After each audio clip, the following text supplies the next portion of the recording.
Hello my dear students, this is the second class of ecology.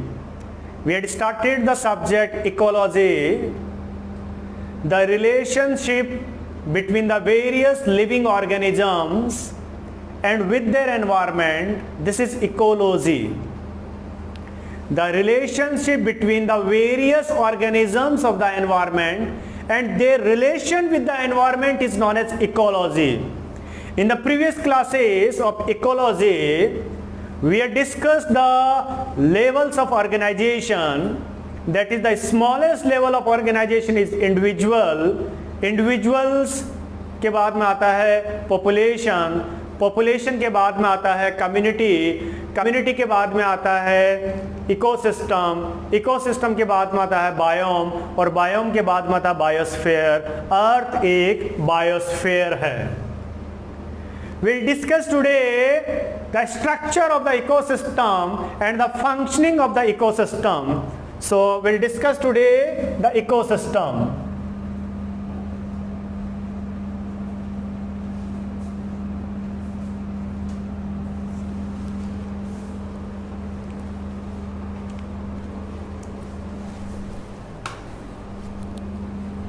So what is ecosystem? The relation between biotic components and abiotic components is known as ecosystem. The relationship between the biotic components and abiotic components is known as ecosystem. It is the relationship between the biotic components and the abiotic components, that is what ecosystem. मैं बार बार में ऐसा क्यों बोल रहा हूँ कि एक pond एक इकोसिस्टम है. तो पॉन्ड के अंदर पानी है, पानी एक एबायोटिक कंपोनेंट है. पानी के अंदर डिजॉल्व ऑक्सीजन है, वो एक एबायोटिक कंपोनेंट है. पानी के अंदर मिनरल्स है, वो उसके एबायोटिक कंपोनेंट है. और पानी के अंदर जो एक्वेटिक एनिमल्स हैं, एक्वेटिक प्लांट्स है, वो लिविंग ऑर्गेनिजम्स हैं. पानी के अंदर वही एनिमल्स रहेंगे, दे कैन रेस्पायर और they can breathe through the gills, because the gills can only take the oxygen that is dissolved in water. पानी के अंदर वो एनिमल सरवाइव नहीं करेंगे, they respire or breathe through the lungs. अब चांद कहे कि नहीं सर मैंने तो पानी के अंदर जाके रहना है, पॉन्ड के अंदर रहना है. चांद पानी में नहीं रह सकता है, क्योंकि चांद के पास, चांद एक ह्यूमन बीइंग है, ह्यूमन बीइंग्स है, उनका रेस्पिरेशन थ्रू द लंग्स होता है और lungs can only take the oxygen that is present in air. अब तुम एक्सपेक्ट करो कि पानी के अंदर, पॉन्ड के अंदर तुम्हें एक डोंकी मिल जाए, तुम्हें एक मोंकी मिल जाए, आपको एक डॉग मिल जाए. Not possible. पॉन्ड एक इकोसिस्टम है, पॉन्ड एक एक्वेटिक इकोसिस्टम है और यहाँ पर वही एनिमल सरवाइव करेंगे. They can respire, they can breathe through the gills. तो पॉन्ड एक इकोसिस्टम है. जैसा वहां का एबायोटिक कंपोनेंट वैसा वहां का biotic component. So the relation between the biotic components and abiotic components is known as ecosystem. एक माउंटेन एक इकोसिस्टम है. जैसा वहां का एबायोटिक कंपोनेंट होगा वैसा वहां का बायोटिक कंपोनेंट होगा. माउंटेन के ऊपर जो पेड़ पौधे होंगे वो थोड़े कॉनिकल शेप में होंगे जनरली. अगर माउंटेन राजस्थान के एरियाज में है तो वहाँ पर जो पेड़ पौधे होंगे उनकी लीव छोटी होंगी. माउंटेन के ऊपर वही एनिमल सरवाइव करेंगे जिनका बॉडी वेट कम है, ताकि वो इजीली अपना मूवमेंट कर सकें. जैसे हरियाणा और राजस्थान की जो गायें हैं उनका बॉडी साइज बड़ा होगा, लेकिन हिमाचल में जैसे सोलन है, सोलन में जो गायें हैं उनका बॉडी साइज छोटा होगा, ताकि वो अपने आप को उस एरिया में मैनेज कर सके. सोलन में ठंड ज़्यादा पड़ती है तो वहाँ पर जो भेड़ और बकरियाँ होंगी उनकी बॉडी पे हेयर ज़्यादा होंगे। सोलन के अंदर जो पेड़ पौधे हैं वो जनरली कॉनिकल शेप के होंगे। तो जैसा जैसा वहाँ का एबायोटिक कंपोनेंट होगा वैसा वहाँ का बायोटिक कंपोनेंट होगा। इसीलिए कहा गया है ecosystem it is the relationship between the living and the non-living organisms, or it is the relationship between the biotic components and abiotic components. This is what the ecosystem. तो एक pond एक ecosystem है, river एक ecosystem है, mountain एक ecosystem है, ये सब नेचुरल इकोसिस्टम है। लेकिन हमारे करनाल में यहाँ पे एक अटल पार्क है, एक बहुत बड़ा पार्क है। कहा जाता है कि एशिया का सबसे बड़ा पार्क है अटल पार्क, जो करनाल में है। वो मेरे रेजिडेंस के बिल्कुल पास में है। तो अटल पार्क जो है वो एक आर्टिफिशियली डेवलप इकोसिस्टम है। तो जो भी आपके पार्क्स हैं वो आर्टिफिशियली डिजाइंड इकोसिस्टम है। तो हम ये कहें if you go through the structure of the ecosystem it is made up of two components, that is what abiotic components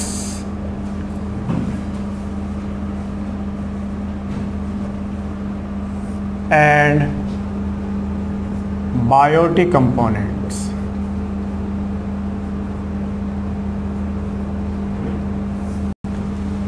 Abiotic components, they are the non-living components.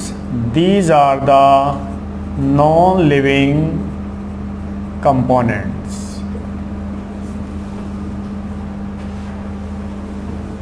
इसके examples हैं जैसे air है, water है, soil है, temperature है, humidity है, वहाँ की रेनफॉल है, एक्सेट्रा। ये सब वहाँ के एबायोटिक कंपोनेंट्स हैं। Biotic components, these are the living components. These are the living components. Biotic components तीन तरह से क्लासिफाई करे गए हैं। That is what the producers, consumers and decomposers.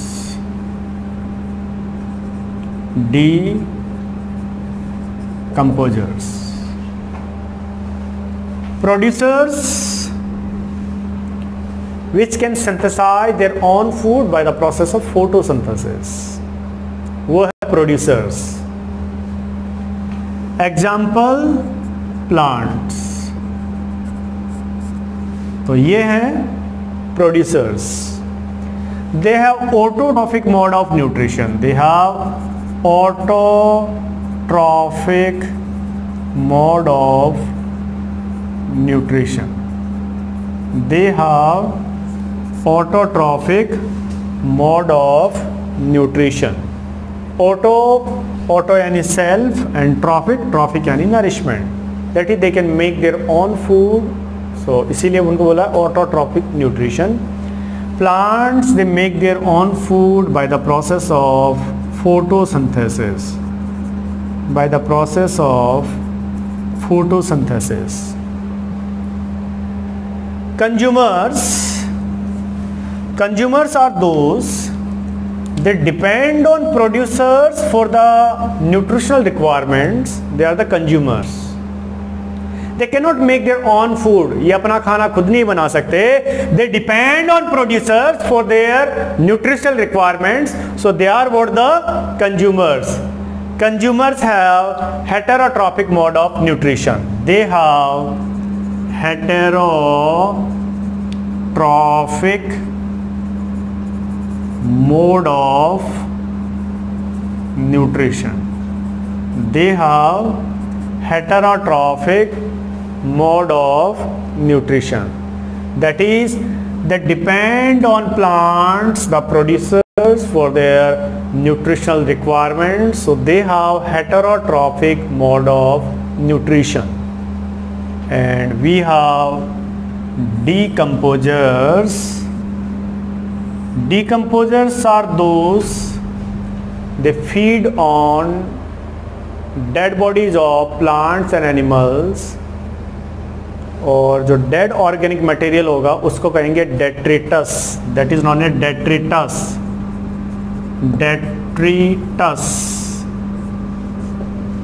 They feed on the dead organic material of plants and animals, and the dead organic material of plants and animals is known as detritus. इसका example है bacteria है, इसका example है bacteria है, fungus है. They are the decomposers. They are the decomposers. अब मैं आपको ये कहूँ कि जो डीकम्पोजर्स है, इन डीकम्पोजर्स की इम्पोर्टेंस क्या है. आपको ये पता होना चाहिए कि डीकम्पोजर्स का हमारे इकोलॉजी के अंदर, हमारे इकोसिस्टम के अंदर इन डीकम्पोजर्स का क्या रोल है. तो डीकम्पोजर्स है,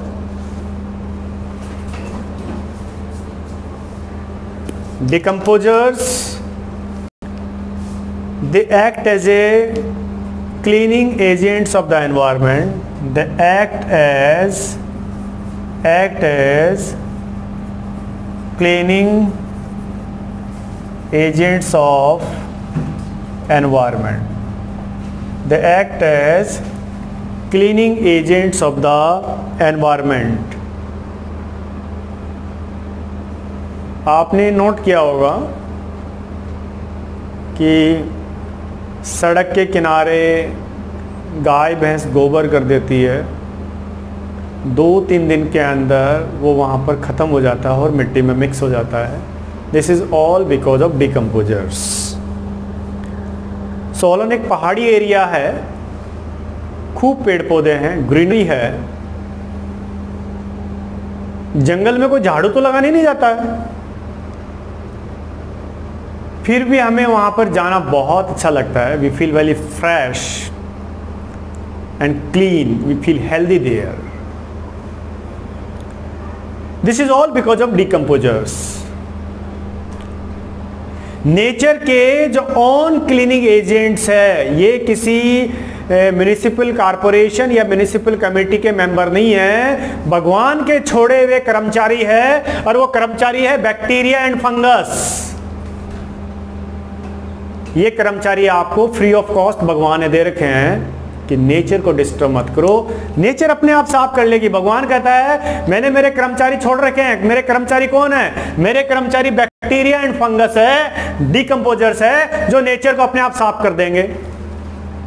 So they act as a cleaning agents of the environment because they converts the complex form of substances into the simpler form, elemental form. They get mixed into the soil, and this is how they act as a cleaning agents of the environment. लेकिन decomposers को एक space चाहिए. सोलन में पहाड़ी area में वहाँ पर decomposers को स्पेस है, क्योंकि लोग हैं वहाँ पर नेचर के अंदर कम इंटरफेयर करते हैं, तो वहाँ पर सब कुछ सुहाना है. रिवर गंगा एक होली रिवर है, एक पवित्र नदी है. गंगा का पानी किसी ज़माने में इतना क्रिस्टल क्लियर हुआ करता था, उस पानी को आप घर पे लाके रखें, उस पानी को 1 साल रखो, 5 साल रखो, उसमें कभी कीड़े नहीं पड़ते थे, क्योंकि उसको परमात्मा ने, भगवान ने अपने क्लीनिंग एजेंट से ट्रीट किया है. गंगा का पानी एक तो ग्लेशियर के मेल्ट होने से बन रहा है, और गंगा का पानी जिधर से बह के आ रहा है वहाँ पे रास्ते में हर्ब्स है, प्लस गंगा के पानी के अंदर नेचर के ऑन क्लीनिंग एजेंट से बैक्टीरिया एंड फंगस, उसमें जो भी ऑर्गेनिक वेस्ट नेचुरली गिरता है उसको वो कॉम्प्लेक्स कंपाउंड्स को सिंपलर फॉर्म में कन्वर्ट कर देता है। इसीलिए तो गंगा के पानी में मिनरल्स बहुत है, उसका टीडीएस बहुत है, टीडीएस को कहेंगे टोटल डिजॉल्व सॉल्ट्स, उसमें मिनरल कंटेंट बहुत अच्छा होगा। इसलिए कहते हैं कि आप चाहे कितना ही हेवी खाना खा लो, गंगा पानी पियो, आपका खाना डाइजेस्ट हो जाएगा। लेकिन हमने इकोलॉजी की डेफिनेशन को ख़राब कर दिया है। इकोलॉजी की डेफिनेशन तो हमारे थिंकर्स ने बनाई, the relationship between the various living organisms and with their environment is known as ecology. तो एक रिलेशनशिप हमेशा अच्छा होना चाहिए। एक बच्चे का उसका मम्मी के साथ रिलेशन, बच्चे का उसके पापा के साथ रिलेशन, बच्चे का उसके मौसे रिश्तेदारों के साथ रिलेशन, बच्चे का उसका पड़ोसी के साथ रिलेशन, वो हमेशा अच्छा होना चाहिए। अगर रिलेशन अच्छा हो तो सब कुछ लाइफ को जीने में मज़ा आता है, क्योंकि एक हार्मनी होती है। लेकिन उस रिलेशन को इस दुनिया ने ख़राब कर दिया है। गंगा के अंदर इंडस्ट्रियल वेस्ट को डंप किया जा रहा है। Ganga is regarded as a holy river, लोग डेड बॉडीज को उसमें डाल रहे हैं, अस्थियां डाल रहे हैं, पूरा देश गंगा के अंदर अस्थियां डाल रहा है। गंगा के अंदर डंपिंग ऑफ वेस्ट इतना ज्यादा हो गया कि जो नेचर के ऑन क्लीनिंग एजेंट्स है, bacteria and fungus, that is what, भगवान के जो कर्मचारी गंगा में थे वो थक गए, और इसीलिए गंगा का पानी है वो साफ नहीं हो पा रहा है। अब आप हरिद्वार में जाएंगे तो गंगा का पानी है आपको थोड़ा मटमैला नजर आएगा बारिश के दिनों में, फिर भी गंगा का पानी है अभी भी खराब नहीं होता है। लेकिन ये मोदी गवर्नमेंट है जिन्होंने गंगा को प्रोटेक्ट करने के लिए जो नमामि गंगे प्रोजेक्ट बनाया, 2035 करोड़ रुपए का ये प्रोजेक्ट था। वाकई में गंगा की एक अच्छे लेवल पर सफाई हो रही है। और उससे भी बेटर प्रोजेक्ट है, कोरोना आ गया। कोरोना के कारण लॉकडाउन हुआ और लॉकडाउन के कारण गंगा के अंदर डंपिंग ऑफ वेस्ट कम हो गया। और कोरोना के दौरान मैं वहां पर गंगा में जब गया था तो मैंने देखा कि गंगा का पानी कितना साफ हो गया है, क्योंकि भगवान के जो कर्मचारी थे, बैक्टीरिया एंड फंगस, उनको अच्छे से मौका मिल गया गंगा के पानी को साफ करने के लिए। So decomposers they act as a cleaning agents of the environment. Ecology को डिस्कस कर रहे हैं भाई, और यूपीएससी का इकोलॉजी डिस्कस कर रहे हैं। यूपीएससी का इकोलॉजी डिस्कस कर रहे हैं तो मुझे सिंपल टेक्स्ट नहीं डिस्कस करना है। अगर सिंपल टेक्स्ट डिस्कस करेंगे तो इंटेलेक्चुअल थिंकिंग डेवलप नहीं होगी। ये इकोलॉजी है, आप एक इंटेलेक्चुअल थिंकिंग डेवलप करनी है कि मेरा लेक्चर इकोसिस्टम से शुरू हो रहा है और जा रहा है नमामि गंगे प्रोजेक्ट तक। तो हमें इस इंटरैक्टिव थिंकिंग के साथ में इकोलॉजी को करना है, क्योंकि आपको मेंस के अंदर, इंटरव्यू के अंदर किसी भी तरह का लेवल का क्वेश्चन पूछें तो आप उसको आंसर कर पाएं। अगर आप ओनली टेक्स्ट करेंगे तो आप आंसर नहीं कर पाएंगे। You have to develop the intellectual thinking and you will get the intellectual thinking if there is the intellectual lectures. Decomposers का और रोल क्या है? They add to the nutrient pool of the soil. They add nutrient pool of soil. They add to the nutrient pool of the soil. अरे भाई, हम फसल उगाते हैं, पेड़ पौधे उगाते हैं, और जिस स्पीड से वो जमीन से न्यूट्रिएंट्स निकाल रहे हैं, तो एक वक्त ऐसा नहीं हो जाएगा कि जमीन के अंदर न्यूट्रिएंट्स ही खत्म हो गए हैं। So whatever the nutrients which are taken by the plants make their food, they have the growth from the plant food is taken by animals। तो plant food है वो plant food animals लेते हैं, तो animals के अंदर growth होती है, और ऑर्गेनिक कंपाउंड्स प्लांट्स में भी बनते हैं, एनिमल्स में भी बनते हैं, जिसके अंदर बहुत सारे न्यूट्रिएंट्स है। लेकिन जब प्लांट्स और एनिमल्स अपने ऑर्गेनिक वेस्ट को जमीन पर रिलीज करते हैं तो what the decomposers do, they convert the complex organic compounds they are present in the plant waste and the animal waste into the elemental form, in the nutrient form and return to the soil. तो मैं कह रहा हूं they add to the nutrient pool of the soil. मतलब decomposer से जमीन का जो न्यूट्रिएंट्स का जो पूल है, उसका अंदर का जो पूल मीन्स एक लेवल है, उसको मेंटेन करने में हेल्प करते हैं। And decomposers also help in, this is the point first, this is point second and this is point third, they help in bio geochemical cycles। ये हम आपको इकोसिस्टम की वर्किंग के दौरान ही बताएंगे। द साइक्लिंग ऑफ मटेरियल्स एक अलग से चैप्टर आएगा, साइक्लिंग ऑफ मटेरियल्स, जैसे नाइट्रोजन साइकिल है, कार्बन साइकिल है, ऑक्सीजन साइकिल है, वाटर साइकिल है, सल्फर साइकिल है। They are the different cycles. Cycles मतलब वो साइकिल चलाने वाली साइकिल नहीं है कि तुमने कहा कि मेरी तो सर मेरी तो लेडी बर्ड साइकिल है जिसमें मैं मॉर्निंग वॉक करके आऊँ, वो साइकिल नहीं होगी। कहीं चांद कह दे कि नहीं सर मेरे पास तो वो हीरो साइकिल है, आपकी लेडी बर्ड और हीरो साइकिल को छोड़ के एक दूसरी साइकिल से, लाइक नाइट्रोजन साइकिल है, कार्बन साइकिल है, ऑक्सीजन साइकिल है। ये साइकिल्स है पर्टिकुलर एलिमेंट का, गैस का नेचर के अंदर एक शेयर को, कंपोजिशन को मेंटेन करती है। लेकिन इन साइकिल्स के अंदर जो साइक्लिंग ऑफ मटेरियल्स है, it is only possible, the cycling of materials is only possible with the help of decomposers. So my dear students, this is what the importance of decomposers. So this is all about decomposers. Now the consumers. Consumers that we have discussed, they have heterotrophic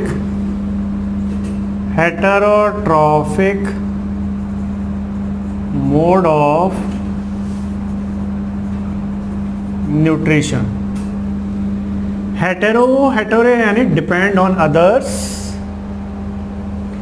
and trophic यानी nourishment. This is the mode of nutrition in which organisms depend on others for the nutritional requirements. That is what heterotrophic mode of nutrition. The consumers, they are of three types. That is what herbivorous, carnivore and omnivore.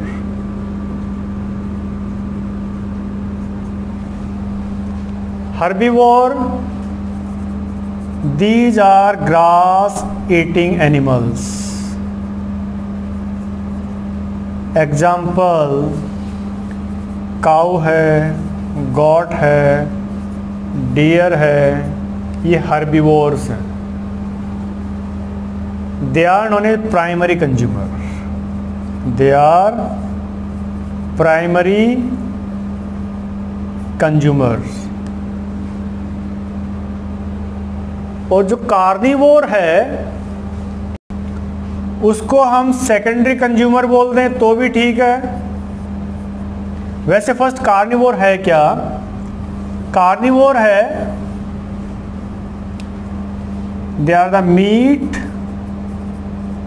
और flesh eating animals, वो है carnivores. They are the meat or the flesh eating animals. They are the carnivores. Example है wall, यहाँ पर मैं आपको tiger और lion, leopard इनका एग्जाम्पल दूंगा क्योंकि ये प्योरली वही एनिमल्स हैं जो मीट को खाएंगे। लेकिन कार्निवोर को हम दो तरह से फर्दर क्लासिफाई कर दें तो मैं ये बोलूँगा कि primary carnivore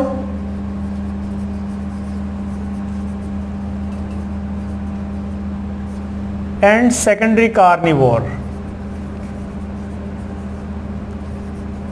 secondary carnivore, primary carnivore example है वॉल्व्स। ये है primary carnivore because they eat cow, goat, deer, rabbit, इन सबको ये खा जाएगा, इनको खा सकता है। तो ये प्राइमरी कार्निवोर है। इसको हम बोलेंगे सेकेंडरी कंज्यूमर, इसको बोलेंगे सेकेंडरी कंज्यूमर। कंफ्यूज नहीं होना बेटा, हर्बीवोरस प्राइमरी कंज्यूमर है और जो प्राइमरी कार्निवोर है वो सेकेंडरी कंज्यूमर है। क्योंकि फर्स्ट ये हो गया भाई, प्राइमरी कंज्यूमर के बाद सेकेंडरी आएगा, तो प्राइमरी कंज्यूमर तो वो जो हर्बीवोर को खाए और सेकेंडरी कंज्यूमर वो जो प्राइमरी कंज्यूमर को खाए। तो प्राइमरी कार्निवोर एक सेकेंडरी कंज्यूमर है और सेकेंडरी कार्निवोर आपका टाइगर है, लॉयन है, लेपर्ड है, ये सेकेंडरी कार्निवोर है। और इसको मैं बोलूंगा tertiary consumer. It is a tertiary consumer. This is the tertiary consumer. Tertiary consumer वो जो सेकेंडरी कंज्यूमर को खाए, तो इसको मिल जाएगा नंबर 3। तो यहीं पर फिर मैं एक और वर्ड इंट्रोड्यूस कर देता हूं, that is what top carnivore. That is what top carnivore. Top carnivore जो सबको खाए, किसी का भी मीट उसको मिले। Example hawk. हॉक एक टॉप कार्निवोर है और ये क्वाटरनरी कंज्यूमर है। ये क्वाटरनरी कंज्यूमर है। ये क्वाटरनरी कंज्यूमर है। तो ये मैंने आपको कार्निवोर्स का बताया। Primary consumer herbivore, secondary consumer primary carnivore, tertiary consumer secondary carnivore और टॉप कार्निवोर जो क्वाटरनरी कंज्यूमर है। Omnivore, omnivore which can take both, which can take both, which can take both meat as well as veg, मतलब veg और non veg दोनों खाएं। इसका example है human being है, कैट है, डॉग है, दे आर द ओमनिवोर। अब देखो मतलब क्या विडंबना है, कुत्ता, बिल्ली और आदमी ये ओमनिवोर है क्योंकि दोनों की फूड हैबिट एक जैसी है। तो कॉलेज में जब स्टूडेंट्स के बीच में लड़ाई होती है तो जनरली लड़की लड़कियों को बोलेगी कुत्ते और लड़का लड़की को बोलेगा बिल्ली।